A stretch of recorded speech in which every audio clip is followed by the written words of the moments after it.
Alia Story, bonjour à tous et bonjour à toutes. Une Alia Story aujourd'hui avec Ishaï Carmel. Bonjour Ishaï. Bonjour. Merci d'être avec nous aujourd'hui pour parler de ton parcours, de ton arrivée en Israël, on va dire de tes arrivées en Israël, parce que comme on va le voir, c'est un parcours assez mouvementé, assez agité qu'on va évoquer aujourd'hui. Donc une Alia Story consacrée à Ishaï Carmel, une Alia Story qui commence en Belgique, puisque tu es belge, oui. Ishaï. C'est une occasion de parler de la communauté belge qui fait son alia. Ils sont de plus en plus nombreux d'ailleurs. Et alors, ça commence... alors en fait, tu es né en Israël d'abord. Oui, je suis né en Israël. Tu es né en Israël puisque tes parents se sont rencontrés ici. Oui. Ta maman venait du Maroc ou c'est le contraire? Du Maroc, c'est ça. Ta maman venait du Maroc. Ton papa venait de Belgique. Et ils se sont rencontrés ici à l'armée. Et c'était dans les années 80. C'était difficile de trouver du travail, etc. Donc, ils décident de repartir à Bruxelles. Et donc, toi, à ce moment-là, tu es encore tout petit. Donc, tu arrives à Bruxelles. Est-ce que tu te souviens de ton enfance à Bruxelles? Ouais, je me rappelle que j'arrivais à l'école. Déjà, je ne savais pas trop parler le français. Donc, c'était pas facile l'intégration. Au tout début, hein, je parlais que hébreu, évidemment. Et ouais, j'ai des très bons souvenirs. Les profs, ils étaient... Alors, comment un petit Israélien qui arrive dans une école à Bruxelles, c'était une école juive? Une école juive, Maïmonide, comme à Paris, quoi. Ouais. Comment c'était un petit Israélien qui arrive dans une école à Bruxelles? C'était spécial. Et Baruch Hashem, quand on est enfant, on s'adapte très vite. Donc ça, c'est vraiment... Ça a été rapide, quoi. En 6 mois, je savais déjà parler le français.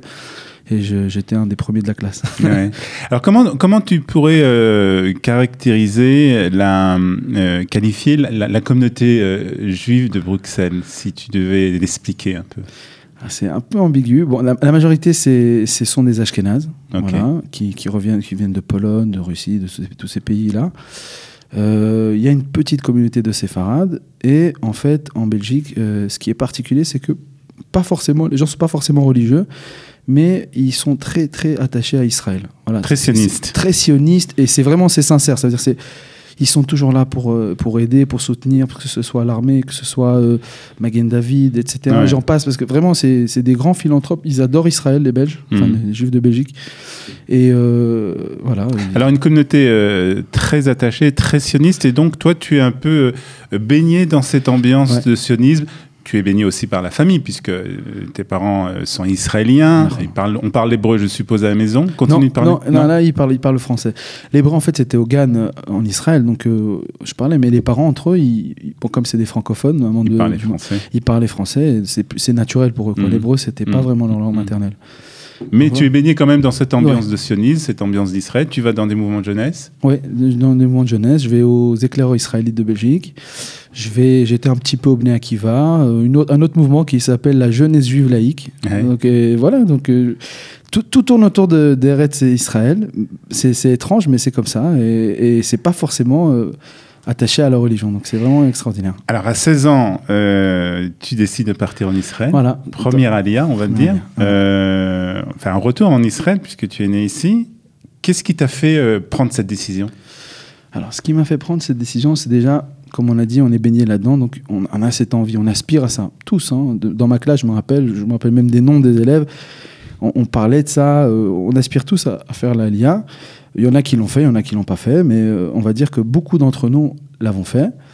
Et voilà, donc je fais l'Alia derrière Aliyat HaNoar. Alors, c'est quand même pas si simple de ça, de prendre une décision à 16 ans de partir en Israël. Tu connaissais le pays, puisque je suppose que tu venais en vacances ici. Voilà. Je ne sais pas si tu avais de la famille ou pas, mais prendre une décision à 16 ans, c'est encore jeune.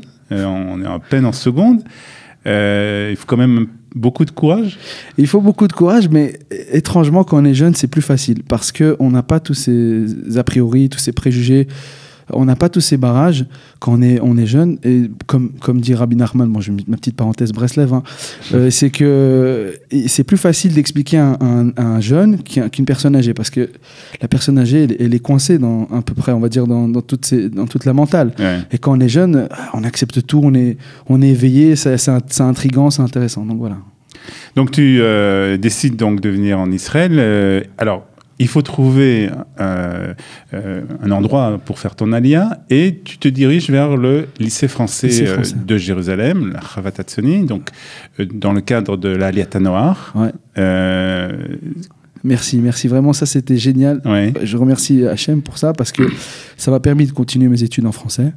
Parce que venir quand on est en première, en seconde, en terminale, c'est difficile. C'est très dur. C'est difficile de rentrer dans le système éducatif israélien. Exactement, c'est très difficile. Et puis c'est pas du tout les mêmes matières, je pense. C'est autre chose. C'est autre chose. Donc ça t'a permis de continuer. De faire le bac en français. En français, c'est le bac français, mais c'est à peu près l'équivalent du bac en Belgique. Et de connaître aussi, je suppose, on va dire tes plus belles années. Ouais. Vraiment, sans conteste, c'est les plus belles années de ma vie. Alors pourquoi c'est les plus belles années? Parce qu'on est en Israël, parce qu'on est tout seul, parce que les parents sont loin. On est en vacances toute l'année. Non, façon de parler, bon, je rigole un peu, mais... on travaille quand même. On travaille, on étudie à l'école, c'est très sérieux. Oui, c'est sérieux, ils ont un bon pourcentage de réussite. Mais c'est la découverte d'Israël aussi. Ouais, on faisait des tiouli, Masada. On se sent... tout d'un coup, on se sent devenir adulte avant l'âge. C'est-à-dire qu'à l'âge de 16 ans, tu te sens déjà très indépendant?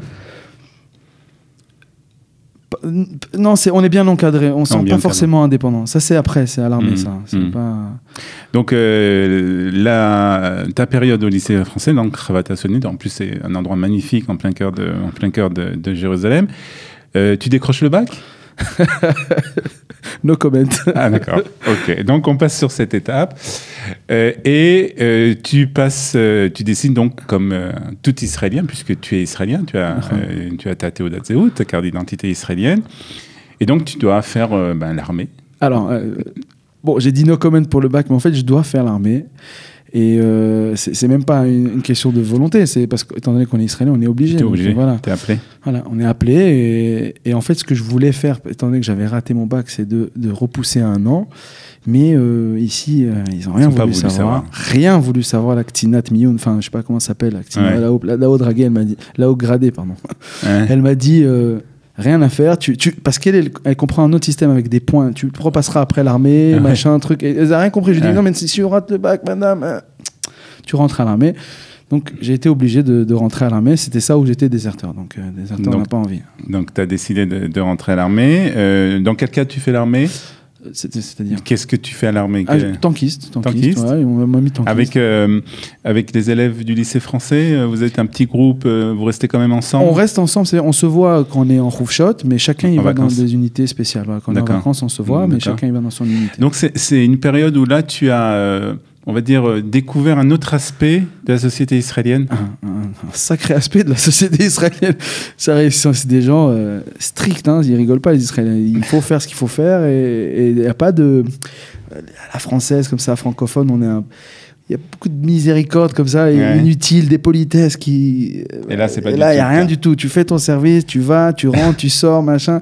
Bon, ils permettent de sortir de l'armée, d'aller voir sa famille, les réguilotes, tout ça, ça ils permettent. Mais ça plaisante pas, quoi. C'était une période... Tu en gardes aussi un bon souvenir? J'en garde un très bon souvenir, mais... C'était dur, quand même. Je me rappelle, quand je l'ai vécu, c'était pas facile. Voilà. C'était pas facile? C'était pas facile parce que... On sortait pas forcément comme on voulait. C'était très intensif. C'était très intensif, exactement. Mais bon, voilà, je fais un bon parcours. Ils m'ont proposé d'être Katsine, j'ai pas voulu parce que moi, je me voyais pas. Aujourd'hui, j'ai un peu de regret de ça, mais à l'époque, je me voyais pas être officier, gradé, tout ça, non. Mais ils m'avaient proposé. Alors, si on te propose d'être officier, c'est-à-dire que vraiment, tu t'es intégré à ce monde de l'armée, à ce monde des Israéliens. Ouais. Ils font des tests qui s'appellent le Kaba. C'est un Kaba à l'armée, ça veut dire que on calcule ton niveau intellectuel, émotionnel, on va dire ça comme ça. Ouais. Et si tu as un niveau suffisant, tu peux rentrer dans plein de jobs intéressants et évoluer même dans ta carrière après. Bon, moi j'avais apparemment des bonnes stats et ils m'ont proposé, mais j'ai refusé. C'est là que tu penses que tu es devenu vraiment israélien? Oui, c'est là qu'on devient israélien. Enfin, je suis désolé parce qu'il y a des auditeurs, ils peuvent pas le faire, ils ont un âge avancé, mais pour les jeunes, si vous avez des enfants, c'est là qu'on les intègre. Indispensable, indissociable. On les intègre. Et c'est pas forcément faire l'armée ou combattant, machin. On peut faire plein de trucs à l'armée intéressants. Hein. Mais c'est là où on peut connaître la société israélienne, Exactement. les Israéliens, les différences. Parler en hébreu, c'est la base. Parler en hébreu avec comprendre. La Alors, comme tout bon Israélien, après l'armée, il y a le passage on va dire, de respirer, de vouloir après connaître un peu d'autres choses. Après 3 ans d'armée, donc comme tu as dit que c'était très intensif, très dur, avec donc des entraînements, etc. Et donc après ça, de nombreux Israéliens partent à l'étranger pour des fois quelques semaines, des fois quelques mois. Et toi, tu restais un peu plus longtemps. Des fois quelques années. Quelques années. Donc après l'armée, tu pars pour Los Angeles. Voilà, 2002, je quitte l'armée, je vais à Los Angeles, mais au début, je vais à Bruxelles. Voilà, j'étais organisateur de soirées, donc je faisais dans l'événementiel. C'était mon métier à l'époque. Je travaillais un peu chez mon oncle, il avait une chaîne de supermarché, je l'aidais, machin, truc. Et puis après, voilà, donc j'ai économisé un peu de sous. Et comme tous les Israéliens, comme vous avez dit, on part à l'aventure. Il y en a, ils vont en Amérique Pourquoi du Los Sud. Angeles? C'est American Dream, hein, c'est le rêve américain, Los Angeles. C'est là, c'est Hollywood, c'est la Californie. Bon, je rêvais d'être acteur aussi, hein, bon, je l'avoue, voilà. Je ne suis pas devenu. Bon. Je suis l'acteur de ma vie. Tu as essayé quand même? J'ai postulé, ils m'ont appelé, mais bon, j'ai pas été parce que je travaillais trop dur. J'étais déménageur là-bas à Los Angeles. Comme beaucoup d'Israéliens. Voilà, ils font tous déménageurs ou les agalotes, ils vendent des produits de la mer morte. Donc ça reste toujours attaché à Israël. Et c'est en tant que déménageur, ce qui est bien, c'est qu'on peut gagner très bien sa vie comme on va dire un docteur en France. Hein. Et on va apporter des cartons. Donc tu vis la vie américaine, le rêve américain, comme tu as dit, à Los Angeles. Ouais. Puis en 2006, tout d'un coup, tu tombes sur... Un Tikkun HaKlali. Sur le livre de Rabbi Nachman. Rabbi Nachman, le Tikkun HaKlali, un petit fascicule qu'un chassid m'avait distribué. Tu te souviens comment ça s'est passé? Oui, je me souviens très bien. Il m'a distribué ce petit livret. Je lui ai dit, mais laisse-moi tranquille. Je l'ai même insulté, miskin. Il n'a rien fait. Bon, il a dit, écoute, tu t'inquiète pas, prends ça, garde-le avec toi, un jour ça va te servir. Moi, il y avait un malentendu entre moi et lui, mais je me rappellerai toute ma vie de ça. Et je l'ai pris quand même. Voilà, et ça s'est arrangé après. Et étrangement, après quelques mois, je suis parti travailler à San Francisco. Et là-bas, j'étais vraiment... Tu retrouves ce petit livre. Je lis le Tikkun HaKlali, voilà, et j'arrête pas de pleurer. Voilà. Les larmes, elles coulent. Je sais pas pourquoi. C'est un appel du cœur, je sais pas. Bon, c'est vrai qu'on est loin de tout. Hein. On est loin de la Torah. À Los Angeles, vraiment, c'est très matériel, hein, la vie là-bas. Il y a pas de... Donc tu sentais un appel de la spiritualité, exactement. Quelque chose comme ça. C'est ça la Nekuda, c'est ça le point. Un appel spirituel. Voilà, ça. On sent que, à part ce corps matériel et, on va dire, ces envies animales, si on peut manger, dormir, voilà, on a aussi autre chose. Quoi. Il y a quelque chose en nous, une énergie. Donc tu commences une tchouva, hein, voilà. À Los Angeles, enfin aux États-Unis. Tu te rapproches du milieu Breslev, mais bon, il y avait une communauté là-bas du Rav Pinto, donc j'ai été là-bas prier. Voilà. Communauté francophone. Il y avait des francophones, il y avait aussi des Israéliens, un peu de tout. Et donc, je vais là-bas prier, etc. Et après quelques mois, je craque et je dis, je m'en vais. Voilà, je quitte le bateau. Voilà, tu dis c'est plus pour moi cette vie. Voilà, c'est pas pour moi. Tu aspires à autre chose. Je aspire à autre chose. Ça m'intéresse pas que le matériel. Et c'était clair qu'il fallait revenir en Israël parce que tu aurais pu te diriger vers Bruxelles encore une fois. J'aurais pu. Je suis passé par Bruxelles quelques semaines, voir la famille, tout ça, parce que ça faisait longtemps que je n'avais pas vu. Mais non. Israël. Eretz HaKodesh, voilà, la terre de nos ancêtres. Donc on est à peu près aux alentours de 2008. Tu reviens en Israël et automatiquement, tu te dis, je veux étudier, je veux approfondir mes connaissances en judaïsme. Bah, bien sûr. Et tu rentres en yeshiva. Voilà, je rentre à yeshiva 1 an pour avoir les bases. Bon, à la base, moi, je voulais faire de ça mon métier. Mais autre ce qu'on veut. C'est-à-dire, tu aurais voulu étudier. Ouais, j'aurais voulu, c'est sympa. Mais encore une fois, c'est utopique, quoi. On ne peut pas vivre que d'études. Il y en a, ils y arrivent, tant mieux pour eux. Mais c'est pas possible. Il faut aussi il mène Kemach en Torah, il mène Torah en Kemach. Donc il faut les deux en réalité. Voilà.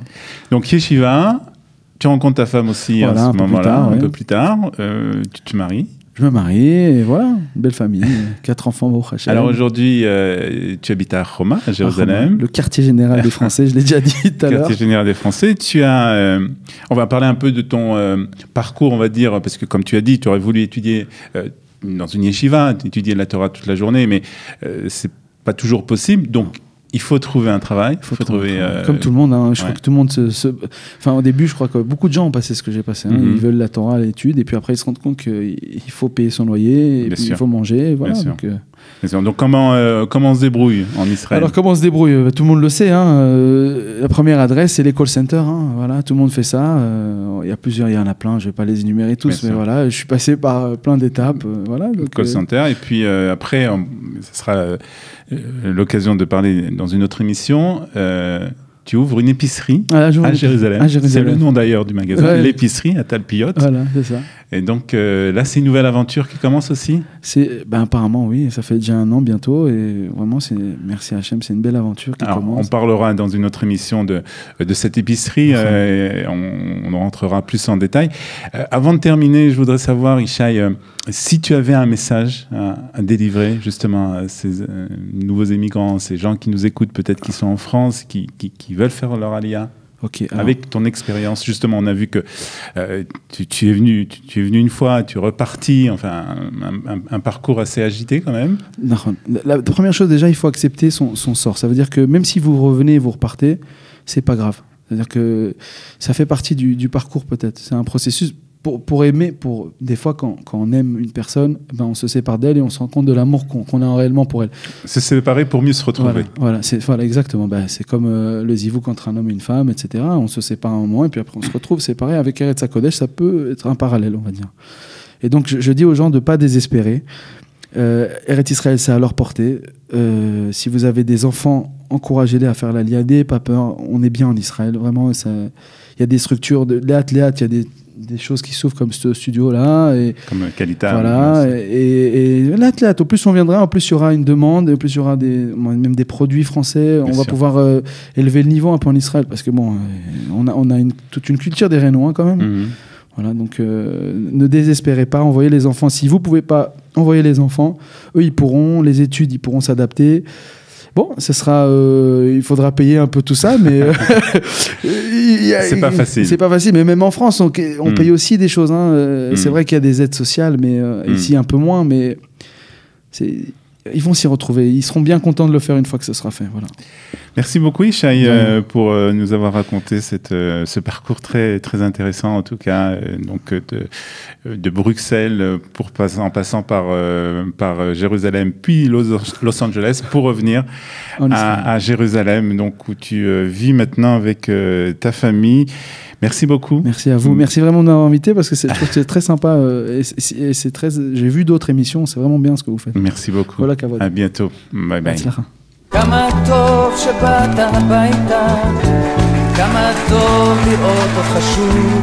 Ils ont relevé le défi de l'Aliyah. Studio Kalita vous raconte leur histoire. Aliyah Story, c'est vous, c'est nous.